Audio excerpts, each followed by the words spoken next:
যোগী আদিত্যনাথ যেভাবে মুসলমান সম্প্রদায়ের লোককে উল্টো করে টাঙিয়ে সিধা করার কথা বলেছিল, তার 24 ঘন্টার মধ্যে আমি বলেছিলাম, যোগী আদিত্যনাথজি, এটা ইউপি না, এটা বাংলার মুর্শিদাবাদ। মুর্শিদাবাদে আমরা বসবাস করি, আমরা কোনো সাম্প্রদায়িক রাজনীতি করিনি, কোনোদিন করব না। কিন্তু আপনি যদি মুর্শিদাবাদের মাটিতে দাঁড়িয়ে আমাদেরকে উল্টো করে টাঙিয়ে সিধা করতে চান, আমি হুমায়ুন কবির মাত্র 2 ঘন্টা সময় নেব। নির্দেশ দিলেই আপনার এই বিজেপি করা হিন্দু কটাকে 2 ঘন্টার মধ্যে ভাগীরথীর জলে ঝাঁপ দেওয়া করাতে পারে। আমি অনুতপ্ত, দুঃখিত।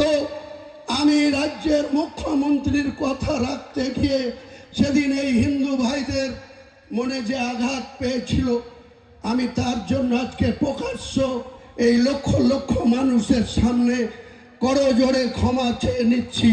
ভবিষ্যতে এরকম মিথ্যাবাদী মুখ্যমন্ত্রীর কথায় হুমায়ুন কবির আর কোনোদিন কোনো সাম্প্রদায়িক কোনো উস্কানিমূলক কথা বা কাউকে জিতানোর জন্য কাউকে আঘাত করার কথা হুমায়ুন কবির বলবে না, আপনারা ভরসা রাখতে পারেন। আমি প্রকাশ্য 1 মে 2024 সন্ধ্যা 7টায় যে কথা বলেছিলাম, সেটার জন্য আমাকে অনেক কথা শুনতে হয়। অনেক হিন্দু ভাইরা মনে করে যে আমি হয়তো সত্যি সত্যি হিন্দু ধর্মের বিরোধী বা সনাতনী মানুষের বিরোধী। আমি আমার লাইফে 63 বছর বয়স, 43 বছরের রাজনীতিতে কোনোদিন সংকীর্ণতা কি জিনিস, সম্প্রীতি বিনষ্ট করার জিনিস আমি মানি না। যখন এই জেলার পুলিশ সুপার শ্রী সুধাকর সাহেব ছিল, তখন মিয়া গ্রামে একটা মুসলিমকে ঘোষ সম্প্রদায়ের লোকরা দিনের বেলায় 9টার সময় মার্ডার করে দিয়েছিল। সেই মার্ডারকে কেন্দ্র করে এলাকার মুসলিমরা 20,000 মুসলিম মুর্শিদাবাদ জেলার প্রশাসনকে বডি উঠাতে দেয়নি। আমি কলকাতার গড়িয়াহাটে ছিলাম, এসপিসি সুধাকর আমাকে ফোন করে ডাকিয়ে এনে আমি 20,000 জনতার সামনে সেই ডেড বডি উঠিয়ে নিজে বহরমপুরে পোস্টমর্টম করে এনে মাটি দিতে যাব। আবার বাধা দিয়েছিল মুসলিমরা। আমি নিজে মসজিদের মাইক ধরে তার লাশকে দাফন করে মাটি দিয়ে আসার লোক হচ্ছে হুমায়ুন কবির। তারপরেই যে খসড়া মার্ডার করেছিল তাদের বাড়ি কোনো রকম আঘাত করতে দিইনি।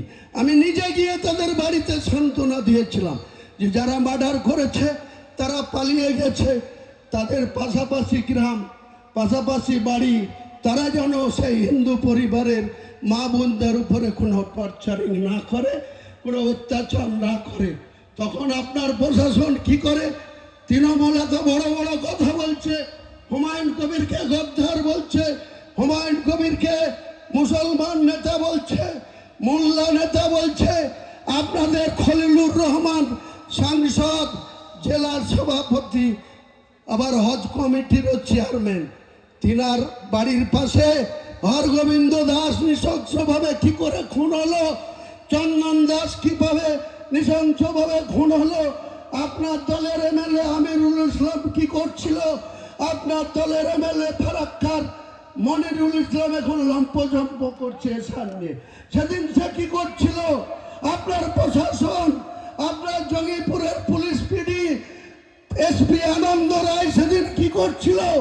আপনার শামশেরগঞ্জ জেলার ওসি সেদিন কি করছিল? কেন হরগোবিন্দ দাস এবং তার ছেলে চন্দন দাস এইভাবে নৃশংসভাবে খুন হলো? তার দায় কি মমতা ব্যানার্জি পুলিশ মন্ত্রী আপনি অস্বীকার করতে পারেন? আপনি কখনো মুসলিমদের ভোট নেওয়ার জন্য মুসলিমদেরকে আরো বেশি বিপদে ঠেলে দেন। আজকে হরগোবিন্দ দাস, চন্দন দাস খুন হয়েছে, প্রকৃত যারা খুনি তারা কেউ অ্যারেস্ট হয়নি। আপনার পুলিশ 13টা তর্তদা যুবক যাদের 22 থেকে 30 বছর বয়স, তাদেরকে আপনার পুলিশ চার্জশিট দিয়ে লাইফ আর করে দিল। 13টা ফ্যামিলি শেষ হয়ে গেল, হরগোবিন্দ দাস খুন হলো, তার ছেলে চন্দন দাস খুন হলো, সেটা যেমন আমরা কোনো মতেই মানতে পারি না, জঘন্যতম খুন, তেমনি এটাও আমরা বলবো আপনার ব্যর্থতা, আপনার প্রশাসনের ব্যর্থতা। বেলডাঙাতে আজকে এনআইএ এসছে, আপনার পুলিশ তটস্থ হয়ে গেছে, ভয়ে ঘুরে বেড়াচ্ছে আইসি বেলডাঙা, ভয়ে ঘুরছে, এসপি খোঁজ নিচ্ছে এনআইএ এসে কি করবে। 16 তারিখ জুম্মাবার ছিল, 16 তারিখে আমি আমার বাড়ি থেকে বেরিয়ে কলকাতার উদ্দেশ্যে গেছিলাম। আমার ভাই, আমাদের রাজ্যের যুব প্রেসিডেন্ট শোয়েব আহমেদ কবির আছে, আমি মিস্টার কর্নেল ত্যাগীর কাছে আমরা 6 তারিখে ব্রিগেড ময়দানে এরকম সভা করার জন্য চেয়েছিলাম। 6 তারিখের পরে 8 তারিখে প্রসেস করলো, কিছু কাগজপত্র চাইলো, এফিডেভিট চাইলো, সেটা 13 তারিখে দেওয়া হলো।